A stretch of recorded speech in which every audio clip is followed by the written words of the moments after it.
আল্লাহ তাআলার উপর আস্থা রাখবে, ভরসা রাখবে। কার উপর আস্থা রাখবে?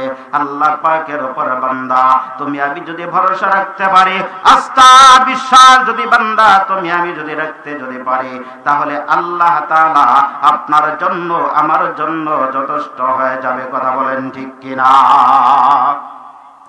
আল্লাহ তাআলা বলেন, ওয়ামান ইয়াতাওয়াক্কাল আলাল্লাহ,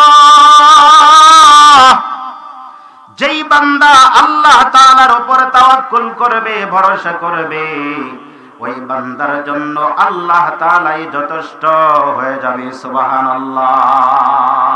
আমার ভাইয়ের জন্য কি করতে হবে? আপনাকে আমাকে এরকম ভাবে আল্লাহ তাআলার উপর পরিপূর্ণ আস্থা রাখতে হবে, বিশ্বাস রাখতে হবে। আশআরী গোত্রের অনেকগুলা মানুষ মদিনার মধ্যে আসতেছে। ইয়ামান থেকে মদিনার দিকে রওনা হয়ে গেল। ইয়ামান থেকে যখন মদিনার দিকে যখন তারা অগ্রসর হইতেছে, এই আশআরী গোত্রের মানুষগুলা যখন মদিনার দিকে আসতেছে, পথের মধ্যে তাদের যেই ধরনের খানাপিনা ছিল, খাবার ছিল, পানি ছিল, সবকিছুই শেষ হয়ে গেল।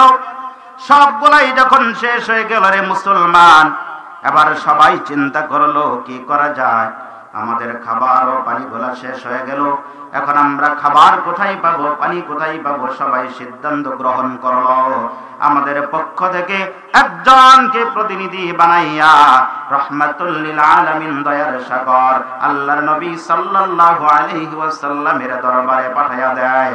আমাদের যে করুণ অবস্থা, আমাদের খাবার নাই, কোনো কিছু নাই, এই ব্যাপারটা বিশ্ব নবীকে আমরা যদি জানাইতে যদি পারে, আর নবীজি সাল্লাল্লাহু আলাইহি ওয়াসাল্লাম এমন দয়ার নবী, আমাদের কথা যদি জানি আমরা অভাবের ভিতরে আছি, অনাহারে আছি, আমাদের জন্য একটা না একটা ব্যবস্থা করবেই করবে। কথা বলেন ঠিক কিনা? এজন্য সবাই সিদ্ধান্ত গ্রহণ করো যে নবীজির কাছে পাঠানো হোক। তাদের পক্ষ থেকে একজনকে পাঠাইয়া দেওয়া হলো। এমন আল্লাহর এক বান্দা বিশ্বনবী সাল্লাল্লাহু আলাইহি ওয়াসাল্লামের হুজরা মুবারকের কাছে আসলেন। যখন কাছে আসলেন, এবার নবীজিকে আহ্বান করবেন, ডাক দিবেন, নিজেদের অভাবের কথাটা নবীজির কাছে এরকম ভাবে পেশ করবেন। ঠিক সেই মুহূর্তে বিশ্বনবী সাল্লাল্লাহু আলাইহি ওয়াসাল্লামের হুজরা মুবারকের ভিতর থেকে সুন্দর কণ্ঠ থেকে সুন্দর একটি আয়াত এরকম ভাবে ভেসে আসলো। একটি আয়াতের আওয়াজ এরকম ভাবে আসতেছে। কোন আয়াতটার আওয়াজ? আল্লাহ তাআলার পক্ষ থেকে যে কোরআনে কারীম নাযিল হয়েছে, ওই কোরআন থেকে নবীজির জবান থেকে একটা আওয়াজ আসতেছে, ওয়ামা মিন দাব্বাতিন ফিল আরদি ইল্লা আলাল্লাহি রিজকুহা। আল্লাহু আকবার। আমার ভাইরা যখন ভিতরে থেকে ওয়ামা মিন দাব্বাতিন ফিল আরদি ইল্লা আলাল্লাহি রিজকুহা, এই আয়াত যখন আল্লাহর বান্দা যখন শুনতে পারলেন, আয়াত শোনার সাথে সাথে তারা তো আপনার মতো আমার মতো নয়, তারা ওই আয়াতগুলোর ব্যাখ্যা জানতো, আয়াতের অর্থ জানতো। সুবহানাল্লাহ। আল্লাহর বান্দা কি করলেন? অর্থটা বুঝতে পারলেন।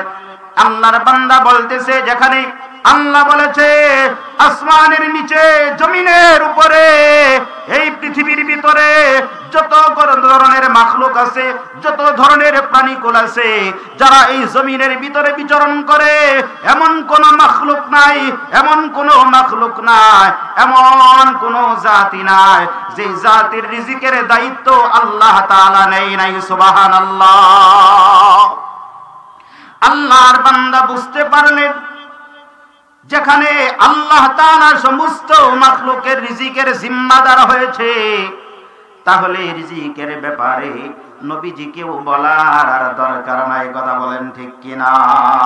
তারা কেমন ইমানদার, তার চিন্তা হলো যেখানে রিজিকের জিম্মাদারি আল্লাহ তাআলা নিয়েছে, রাসূল যেহেতু রিজিকের মালিক না, রাসূল যেহেতু এরকম ভাবে রিজিক দিতে পারবে না, এজন্য রাসূলকে রিজিকের কথা বলা যাবে না, অভাবের কথা বলা যাবে না। এজন্য আল্লাহর বান্দা কি করলেন? রাসূলকে না বলে নিজের যে দল আছে, ওই দলের মানুষদের কাছে আবার ফেরত চলে গেলেন। যাওয়ার পরে বলতেছে, শুনো, তোমাদের জন্য সুসংবাদ, আল্লাহ তাআলার পক্ষ থেকে তোমাদের জন্য রিজিকের ব্যবস্থা হবে।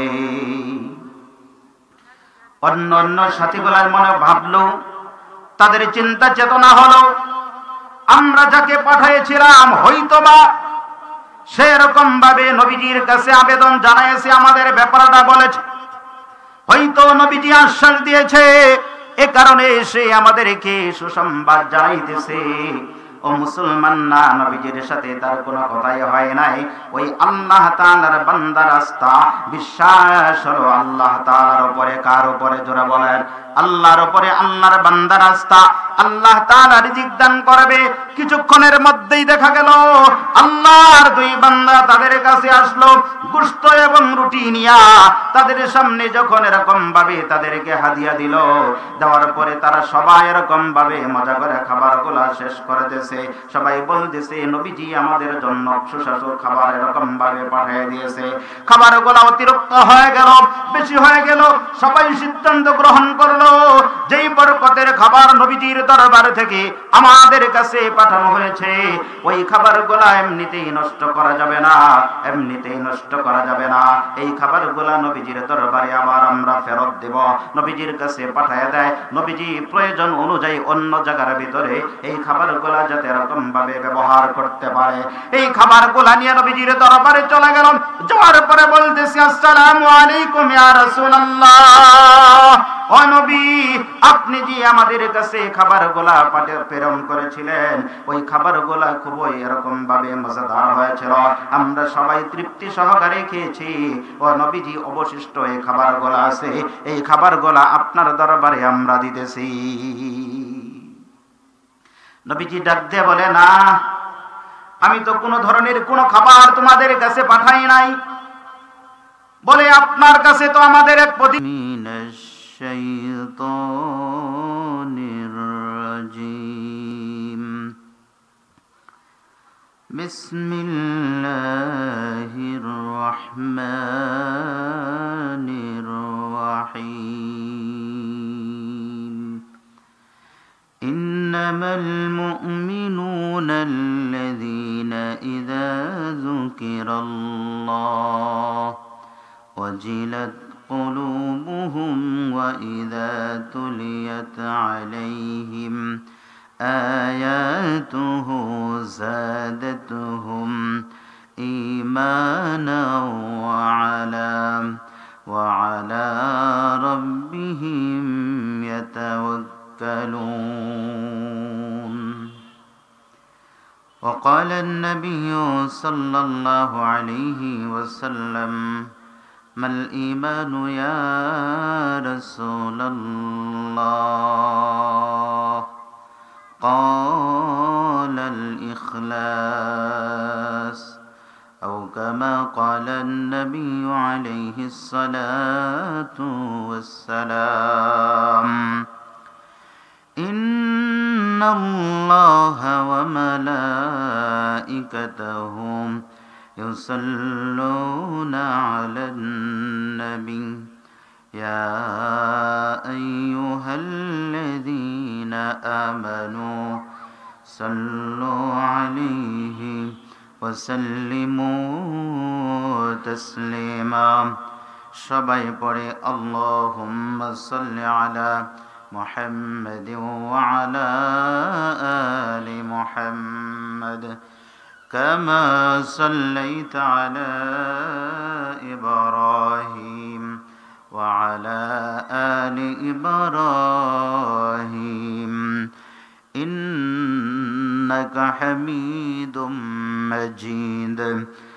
اللهم بارك على محمد وعلى آل محمد كما باركت على إبراهيم وعلى آل إبراهيم إنك حميد مجيد. الحمد لله. আল্লাহ পাকের দরবারে লাখ কোটি শুকর যে আল্লাহ রাব্বুল আলামিন আমাদেরকে আজকের এই তাফসীরুল কোরআন মাহফিলে আসার বসার তৌফিক দান করেছেন। এজন্য সেই মুনিবের দরবারে কালিমাতুর শুকর আদায় করি, আলহামদুলিল্লাহ। আল্লাহ রাব্বুল আলামিনের দয়া ছাড়া, মেহেরবানি ছাড়া কোনো মানুষ কোনো ভালো কর্ম করতে পারে না। আল্লাহ তাআলার মেহেরবানি ছাড়া, দয়া ছাড়া কোনো মানুষ কোনো গুনাহের কাছ থেকেও বাঁচতেও পারে না। কথা বলেন ঠিক কিনা? তাই জন্য আল্লাহ তাআলা আমাদেরকে ভালোবাসেন, মায়া করেন, দয়া করেন বিধায় আল্লাহ তাআলা আমাদেরকে এই মাহফিলে প্রথমই শরীক হওয়ার তৌফিক দান করেছেন। অনেকের চিন্তা অনেক পরে আসব, তো না ভাই, দিনী আলোচনা যেখানে হয়, কোরআনের আলোচনা, হাদিসের আলোচনা হয়, সেটাকে নবী সাল্লাল্লাহু আলাইহি ওয়াসাল্লাম বলেছেন জান্নাতের বাগান। এই মাহফিলগুলোকে কি বলেছেন? জান্নাতের বাগান। হাদিসের মধ্যে আছে নবীজি সাল্লাল্লাহু আলাইহি ওয়াসাল্লাম বলেন, সাহাবীদেরকে বলেন, তোমরা যদি জান্নাতের বাগান যদি পাও তাহলে ওখানে খুব বিচরণ করো। সাহাবায়ে কেরাম জিজ্ঞাসা করলেন, ইয়া রাসূলুল্লাহ, ইয়া হাবিবাল্লাহ, দুনিয়াতে জান্নাতের বাগান কি? নবীজি সাল্লাল্লাহু আলাইহি ওয়াসাল্লাম বললেন, দুনিয়ার মধ্যে জান্নাতের বাগান হলো সেটা যেখানে কোরআনের আলোচনা হয়, হাদিসের আলোচনা হয়, জিকির আজগার হয়, সেটাকে নবীজি জান্নাতের বাগান বলেছেন। সুবহানাল্লাহ। তাই জন্য আমরা ভাগ্যবান, এখানে জান্নাতের বাগানের ভিতরে আমরা আছি। তো এখানে যে জান্নাতের বাগান, এখানে এমন একটা বিষয় যে জান্নাতের মধ্যে যেমন কোনো পেরেশানি নাই, টেনশন নাই, মারামারি নাই, চিল্লাচিল্লি নাই, এই মাহফিলগুলোর ভিতরেও এই ধরনের কোনো লোকসানের কোনো সম্ভাবনা নাই। যদি কোনো ব্যক্তি এই কথাটা খুব ভালো করে শুনেন, যদি কোনো আল্লাহ তাআলার বান্দা অথবা বান্দি জীবনে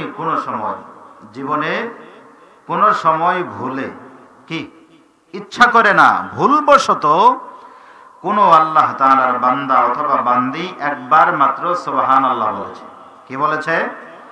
একবার সুবহানাল্লাহ বলেছে, কিন্তু ইচ্ছা করে বলে নাই, হঠাৎ তার জবান থেকে বের হয়ে গেছে। আল্লাহ তাআলা এই যে হঠাৎ, অজান্তে, অনিচ্ছায় একবার সুবহানাল্লাহ বলেছে, এটারও বিনিময়, এটারও জাযা আল্লাহ তাআলা দান করবেন। সুবহানাল্লাহ। তো এই জন্য এই ধর্মীয় মাহফিল যেগুলো আছে, ইসলামিক যত লাইন আছে, এগুলা লসের কোনো সম্ভাবনা নাই, লস নাই। দুনিয়ার যত ধরনের বৈঠক আছে ওখানে লাভ লস দুটোটাই হয়, কিন্তু আখিরাতের কোনো বৈঠকের ভিতরে কোনো লস নাই। যে আমরা মাঝে মাঝে আলহামদুলিল্লাহ পড়ি, আল্লাহ তাআলা যদি কোনো বান্দার একবার আলহামদুলিল্লাহকে যদি কবুল করেন, যেমন আলহামদুলিল্লাহর মধ্যে, এই শব্দটার মধ্যে 8টি হরফ আছে, যদি কোনো বান্দার একবার আলহামদুলিল্লাহ যদি কবুল যদি হয়ে যায়, তাহলে আল্লাহ তাআলা ওই বান্দার জন্য জান্নাতের 8টি দরজাকে উন্মুক্ত করে দিয়ে দিবে। সুবহানাল্লাহ বলেন।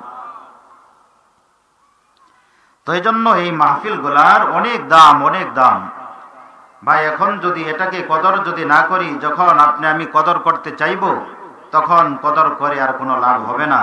তখন মনে চাইবে, কিন্তু আমার সময় নাই। আমরা বলবো আল্লাহ আমাকে পাঠান, কিন্তু মালিক দ্বিতীয়বার আমাকে আর পাঠাইবে না। কথা বলেন ঠিক কিনা?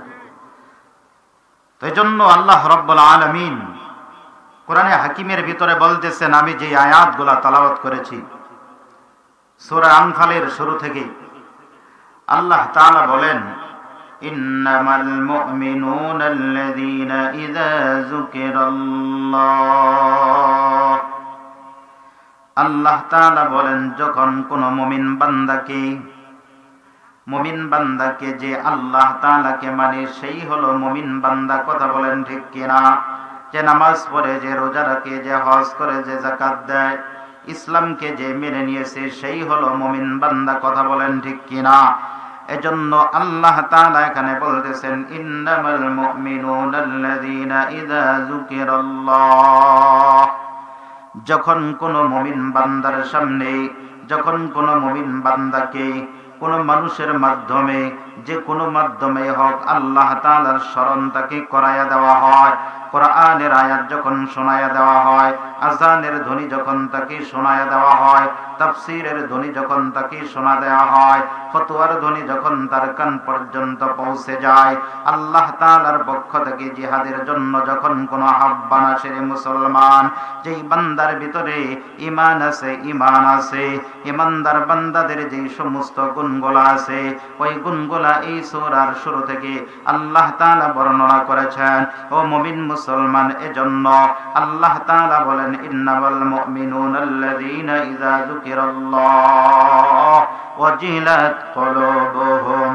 যখন বান্দাকে আল্লাহর নাম যখন উচ্চারণ করা দেওয়া হবে, বান্দার সামনে যখন আল্লাহ তাআলার নাম উচ্চারণ হবে, কোরআনের আয়াত বান্দার কান পর্যন্ত যখন পৌঁছে যাবে, ওই বান্দার কলবটা লড়াচাড়া দিতে থাকবে, ওই বান্দার ভিতরটা কাঁপতে থাকবে, ওই বান্দার ভিতরটা লড়াচাড়া দিতে থাকবে। কেন লড়াচাড়া দিবে? ওই বান্দা যেহেতু আল্লাহ তাআলাকে বেশি ভালোবাসে।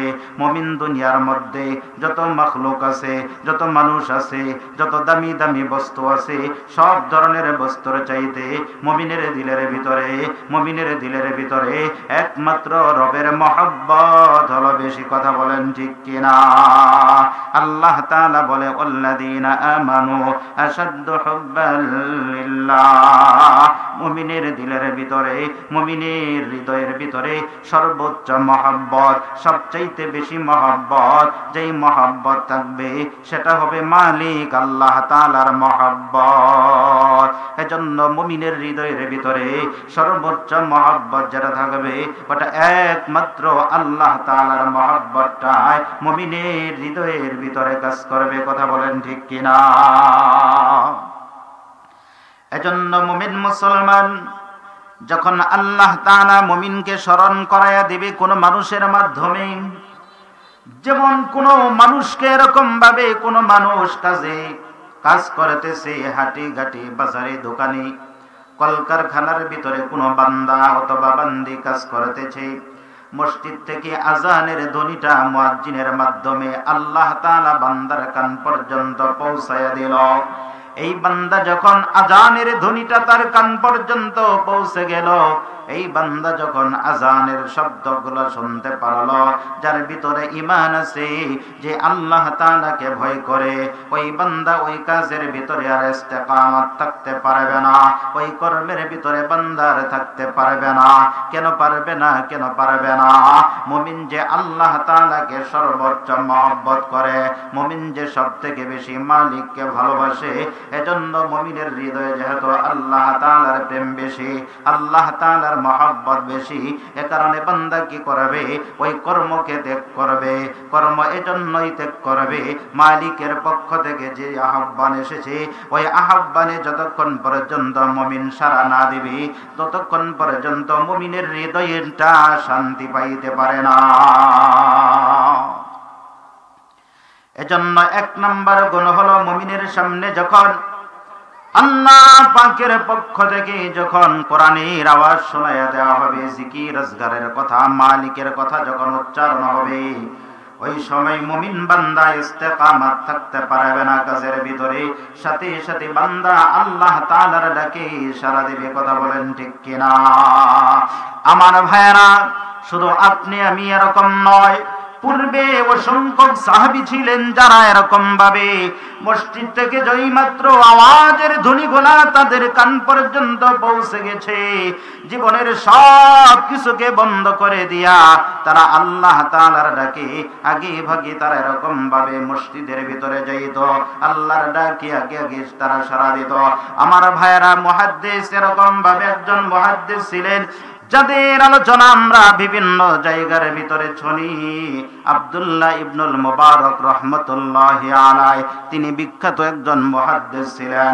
আব্দুল্লাহ ইবনুল মুবারক রাহমাতুল্লাহি আলাইহি যখন মারা গেলেন, তিনি মৃত্যুবরণ করলেন, আর মৃত্যুবরণ করার পরে আবার আল্লাহ তাআলার ওই বান্দা যখন মৃত্যুবরণ করলেন, মারা যাওয়ার পর তার একজন ছাত্র অথবা তার একজন খাদেম স্বপ্নযোগে আব্দুল্লাহ ইবনুল মুবারককে প্রশ্ন করে, হুজুর আপনি কেমন আছেন? আল্লাহ তাআলা আপনার সাথে কেমন ব্যবহার করতেছে হুজুর আমরা জানতে চাই। আব্দুল্লাহ ইবনুল মুবারক রাহমাতুল্লাহি আলাইহি ডাক দিয়ে বলে, বাবারে আমি তো জান্নাতের ভিতরে আছি, অনেক শান্তিতে আছি, অনেক আরামে আছি তো ঠিক, কিন্তু আমার চাইতে ওই আমার বাড়ির পাশে যে একটা কামার বেচারা ছিল, আমার চাইতে ওই কামার বেচারাটা আমার চাইতে ভালো অবস্থানে জান্নাতের ভিতরে আছে। যেই মাত্র ছাত্র অথবা খাদেম এই কথা জানতে পারলেন, তাদের টেনশন শুরু হয়ে গেল, মাথা নষ্ট হয়ে যাবার অবস্থা। আমাদের উস্তাদ একজন মুহাদ্দিস ছিলেন, তার চাইতে কামার বেচারার মর্যাদা জান্নাতের ভিতরে কি করে বেশি হয়, এটা হলো চিন্তার বিষয়। তারা পেরেশানির মধ্যে পড়ে গেল। এবারে চিন্তা করলো, চিন্তা করার পরে সিদ্ধান্ত গ্রহণ করলো, দেখি ব্যাপারটা কি। কামারের ভিতরে কোন ধরনের এরকম ভাবে নেক আমল ছিল, যে নেক আমলের কারণে আমাদের উস্তাদের চাইতে তার মাকামটা বেশি হয়েছে। এরকম সিদ্ধান্ত নেওয়ার পর আমার কামারের বাড়ি পর্যন্ত পৌঁছে যায়। কামারের বিবিকে গিয়ে বলে, ও মুখের বিবি গো, শোনেন শোনেন, আপনার কাছে একটা জিনিস জানতে চাই। আপনার যে স্বামী ছিল কামার, তার জীবনের বিশেষ কোন নেক আমলের কথা আমাদের কি আপনি বলেন, যে আমলটা সে সব সময় করত, উল্লেখযোগ্য তার জীবনের যে আমলগুলো আছে, এমন একটি আমলের কথা আমাদের কি আপনি বলে দেন। ডাক দিয়ে বলতেছি, আমার স্বামী তো কামার ছিল, তার জীবনে কোন নেক আমল ছিল না, নেক আমল ছিল না, সারাদিন হাতুড়ি পিটাইতো জীবিকা নির্বাহ করার জন্য, রাত্রেও হাতুড়ি পিটাইতো, দিনেও হাতুড়ি পিটাইতো।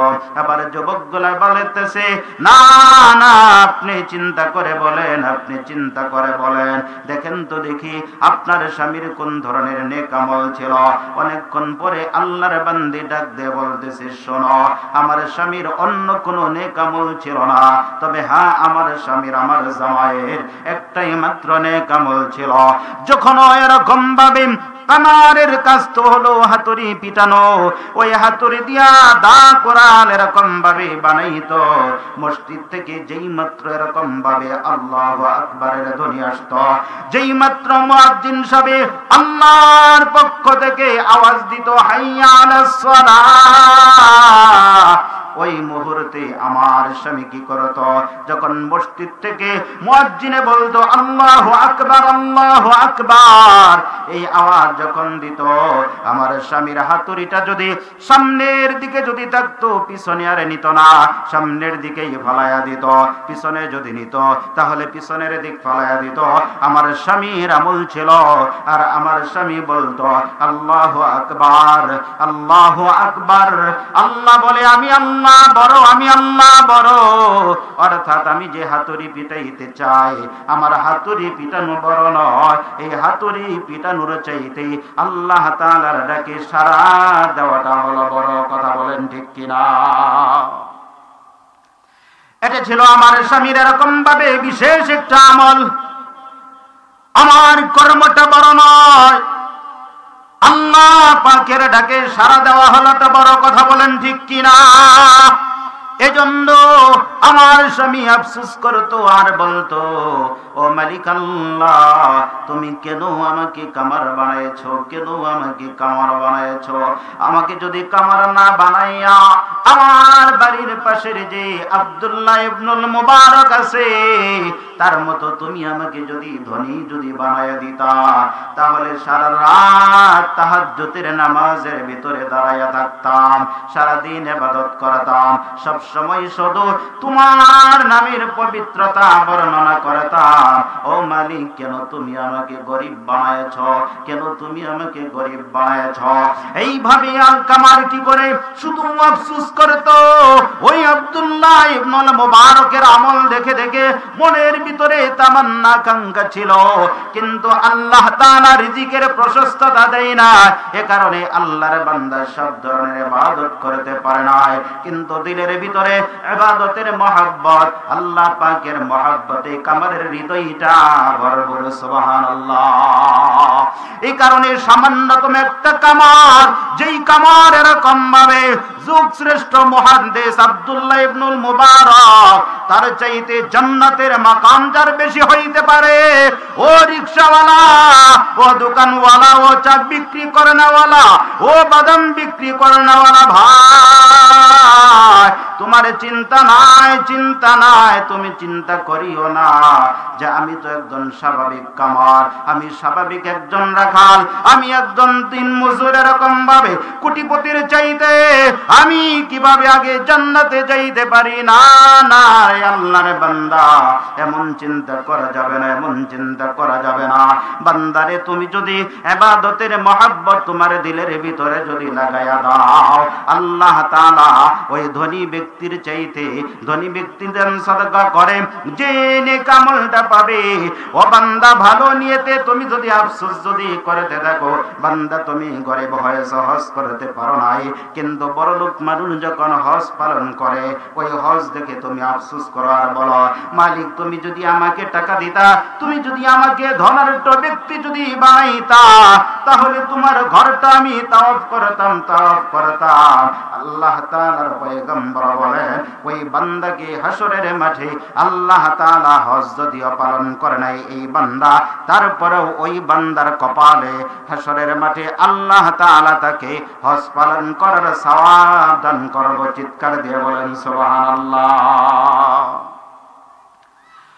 এজন্য মুমিন মুসলমান ইবাদতের ভিতরে সর্বপ্রথম যে ইবাদত আল্লাহ তাআলার ঘোষণা যেগুলো আছে, ওই জিনিসগুলো আপনাকে আমাকে মানতে হবে। এজন্য আল্লাহ তাআলা মুমিনের প্রথম যে গুণ আছে, ওই গুণটা বলেন, ইন্নামাল মুমিনুনা আল্লাযীনা ইযা যুকিরাল্লাহ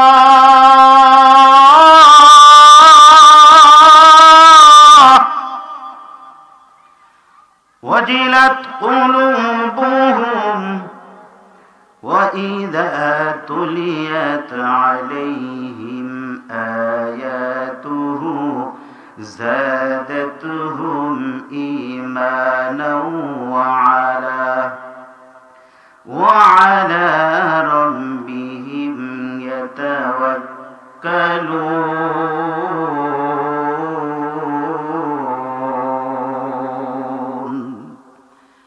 আল্লাহ তাআলা মুমিনের প্রথম গুণ বলেন, এই মুমিন বান্দার সামনে যখন আমি আল্লাহ তাআলার কি হবে, আমি আল্লাহ তাআলার গুণগান হবে, আমি আল্লাহ তাআলার কথা স্মরণ করে দেওয়া হবে।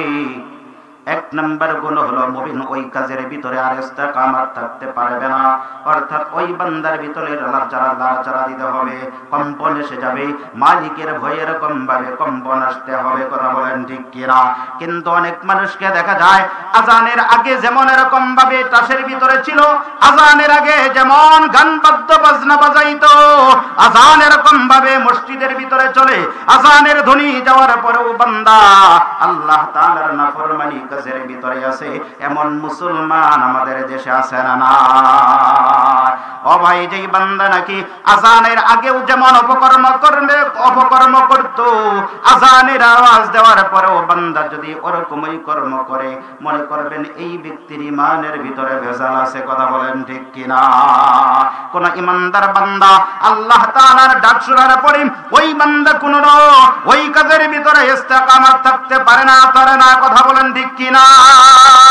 এজন্য মুমিনের বৈশিষ্ট্য হবে, যখন ওই আল্লাহ তাআলার পক্ষ থেকে মুমিনকে আহ্বান করা হবে, ওই মুমিন কি করবে? সব কিছুকে ত্যাগ করে আল্লাহ তাআলার ডাকে বান্দা সর্বপ্রথম সাড়া দিবে। কথা বলেন ঠিক কিনা? এরপরে আয়াতে আল্লাহ তাআলা এরপরে বলতেছেন, وَإِذَا تُلِيَتْ عَلَيْهِمْ آيَاتُهُ زَادَتْهُمْ ঈমানা। বান্দা যখন কোরআনে কারীম শুনতে থাকবে, কোরআনের আয়াত বান্দা যখন শুনতে থাকবে, ওই বান্দা বান্দীদের ঈমান শুধু বৃদ্ধি পাবে, ঈমান শুধু বাড়তে থাকবে। বান্দা যখন কোরআন শুনবে, বান্দার ঈমান বাড়তে থাকবে। কোরআন শোনার দ্বারা মানুষের দিল তাজা হয়, দিলের ভিতরে মানুষগুলা প্রশান্তি পায়। এজন্য মুমিন মুসলমান বেশি বেশি করে কোরআনে কারীমের তেলাওয়াত শুনতে হবে। এজন্য একজন এরকম ভাবে মানুষ যিনি নামাজ পড়ে না, এই আয়াত থেকে যখন বান্দা জানতে পারবে নামাজ না পড়লে এরকম গুনাহ হবে, নামাজ না পড়লে এরকম শাস্তি হবে, বান্দা যখন জানতে পারবে মা বাবার খেদমত না করলে এমন এরকম শাস্তি হয়ে যাবে, বান্দা যখন জানবে এই আয়াতের মাধ্যমে অনাথ গরিবের হক কি, বড় লোকের হকটা কি আছে, পশু পাখিগুলোর হক কি আছে, আল্লাহর হক বান্দার উপরে কি আছে, পরকালে কি আছে, হাসরের মাঠে কি হবে, এই কথাগুলো যখন বান্দা কোরআনুল কারীমের মাধ্যমে আয়াতগুলোর মাধ্যমে বান্দা যখন জানতে পারবে, জানার পরে বান্দা পরিবর্তন হয়ে যাবে, পরিবর্তন হয়ে যাবে। অনেক মানুষ আছে মা বাবার সাথে বেয়াদবি করে, এই বান্দা যখন আয়াতের মাধ্যমে জানতে পারবে মা বাবার সাথে ভালো ব্যবহার করলে ফায়দাটা কি, এই কোরআনের মাধ্যমে বান্দা যখন জানতে পারবে, জানার পরে বান্দা পিছনের গুনাহের কাজগুলো পরিহার করার দ্বারা ওই বান্দার ঈমানকে আল্লাহ তাআলা বাড়ায়া দিবে। চিৎকার দিয়ে বলি সুবহানাল্লাহ। আমার ভাইয়ের জন্য কোরআন মানুষের ঈমানকে বৃদ্ধি করে। এক ডাকাত আল্লাহ তাআলার এক ওলি, আল্লাহ তাআলার এক বান্দার পকেটের ভিতরে হাত দিল। কার পকেটে হাত দিল? এক ডাকাত আরেক ব্যক্তির পকেটের ভিতরে হাত দিল। যার পকেটে হাত দিছে তিনি হলেন আল্লাহওয়ালা লোক। এবার যখন পকেটের ভিতরে হাত দেয়, হাত দেওয়ার সাথে সাথে হুজুর ডাক দিয়ে বলতেছে, বেটা তুমি কি করলে? আল্লাহর বান্দা ডাক দিয়ে বলতেছে, হুজুর গো বেয়াদবি মাফ করে দেন, আমাদের রিজিক তো আপনাদের পকেটে। আমাদের রিজিক কোথায়? আমাদের রিজিক তো আপনাদের পকেটে। হুজুর বলে, তুমি কি বললা? তোমাদের রিজিক আমার পকেটে কেন হবে? এই বেটা কাছে আয়, কাছে আয়। আবার যখন কাছে গেল, যাওয়ার সাথে সাথে আল্লাহর বান্দা কি করলো, যে ডাকাত ছিল টাকা নেওয়ার জন্য কি করেছিল, হাত দিয়েছিল, ওই ডাকাত বেচারাকে আল্লাহ তাআলার বান্দা কি করলেন, সাথে সাথে কোরআনে কারীম থেকে একটা আয়াত শোনায়া দিলেন। কি আয়াত? ওয়া ফিস সামাই রিজকুকুম ওয়া মা তুআদুন।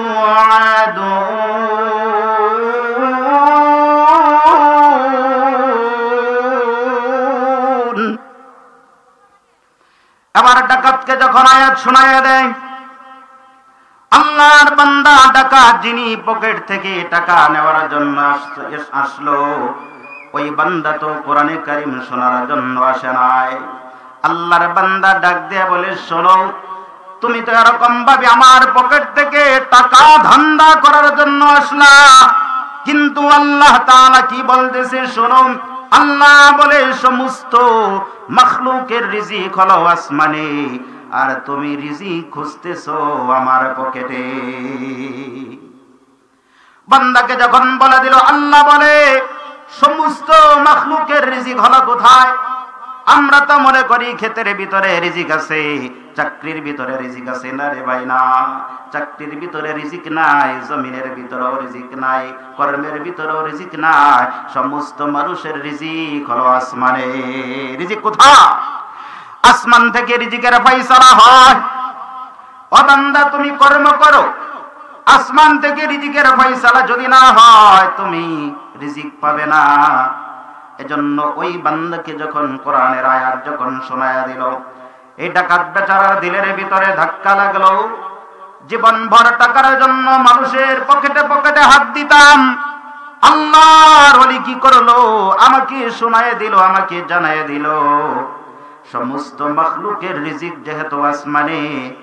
এবার ওই বেচারা ডাকাত বেচারা সিদ্ধান্ত গ্রহণ করলো, আজ থেকে আর কখনো মানুষের পকেটে রিজিকের সন্ধানে কখনো আমি হাত দিব না। সুবহানাল্লাহ। আল্লাহর বান্দা আর কি করে না, কাহারো পকেট থেকে টাকা ধান্দা করে না। এইভাবে চলতে চলতে আল্লাহর বান্দার ইনকামের ভিতরে আল্লাহ তাআলা বরকত দান করেছেন। কিছুদিন অতিবাহিত হওয়ার পরে, সময় যখন অতিবাহিত হয়ে গেল, আল্লাহ তাআলার ওই ওলি খানায়ে কাবা তাওয়াফ করতেছে, আর যেই বেচারা টাকার জন্য, রিজিকের জন্য আরেক বেচারার পকেটের ভিতরে হাত দিত, ওই বান্দা আল্লাহ তাআলার ঘর খানায়ে কাবা সেও তাওয়াফ করার জন্য গেছে। সুবহানাল্লাহ। আবার যখন দূর থেকে হুজুরকে দেখে ডাকাত বেচারা চিনতে পারলো, আবার গিয়া হাতে ধরে পায়ে ধরে বলতেছে, হুজুর আমাকে মাফ করে দেন, আমাকে মাফ করে দেন। হুজুর ডাক দিয়ে বলে, বাবা তোমাকে তো আমি চিনি না, তোমার চেহারা চেনা যায় না, কে তুমি, তোমার পরিচয়টা কি? আবার ডাক দিয়ে বলে, শোনেন শোনেন, অনেক দিন আগের কথা, আমি টাকার জন্য, রিজিকের জন্য আপনার পকেটের ভিতরে হাত ঢুকাইছিলাম, আর তার বিনিময়ে আপনি কোরআনে কারীম থেকে একটি আয়াত আমাকে শোনায় দিয়েছিলেন। ওই একটি আয়াত আমার জীবনটাকে পরিবর্তন করে আজকে আল্লাহর ঘরখানে কাবা পর্যন্ত পৌঁছায় দিয়েছে। চিৎকার দিয়ে বলে সুবহানাল্লাহ। এজন্য কোরআন শুনলে মানুষের ঈমান কি হয়? ঈমান বাড়তে থাকে। কোরআন শুনলে মানুষের ঈমান বাড়ে। সুবহানাল্লাহ। এজন্য গান বাদ্য বাজনা শোনা যাবে না। গান বাদ্য বাজনা শুনলে দিলটা মরে যায়, নেফাকে ঢুকে যায়, গুনাহের দিকে মানুষকে আকৃষ্ট করে। এইভাবে মানুষগুলো এরকম ভাবে নিমুখ হারাম হয়ে যায়, জালেম হয়ে যায়। এজন্য বান্দারে কোরআনে কারীম বেশি বেশি করে শুনতে হবে। কথা বলেন ঠিক কিনা? এরপরে আল্লাহ তাআলা বলেন, ওয়া আলা রাব্বিহিম ইয়াতাওয়াক্কালুন।